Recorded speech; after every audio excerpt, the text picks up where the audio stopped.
श्रीगणनाथ स्तोत्रम्। गर्भ उवाच नमस्ते गणनाथाय ब्रह्मणे ब्रह्मरूपिणे अनाथानां प्राणाथाय विघ्नेशाय नमो नमः। ज्येष्ठराजाय देवाय देवदेवेश मूर्तये अनादये परेशाय चादिपूज्याय ते नमः। सर्वपूज्याय सर्वेषां सर्वरूपाय ते नमः। सर्वादये परब्रह्मन् सर्वेशाय नमो नमः। गजाकारस्वरूपाय गजाकारमयाय ते गजमस्तकधाराय गजेशाय नमो नमः।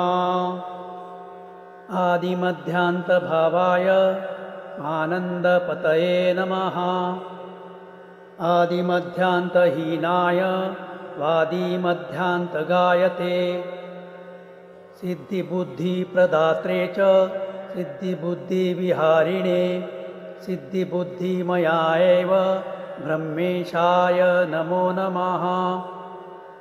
शिवाय शक्तये चैव विष्णवे भानुरूपिणे मायिनां माययानाथ मोहदाय नमो नमः। किं स्तौमि त्वां गणाधीश यत्र वेदादयो परे योगिनः शान्तिमापन्ना अतस्त्वा प्रणमाम्यहम्। रक्ष मां गर्भदुःखात्मं त्वामेव शरणागतम् जन्ममृत्युविहीनं वै कुरुष्व ते पदप्रियम्।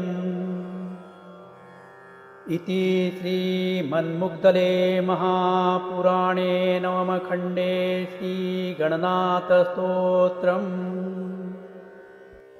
हमारा ईश्वर अनुभूति चैनल का यह वीडियो आप सबको अच्छा लगा तो ज़रूर सब्सक्राइब, लाइक और शेयर करें और बेल आइकॉन प्रेस करें ताकि हमारे आने वाले सभी नए वीडियो का आप सबसे पहले आनंद ले सकें। धन्यवाद।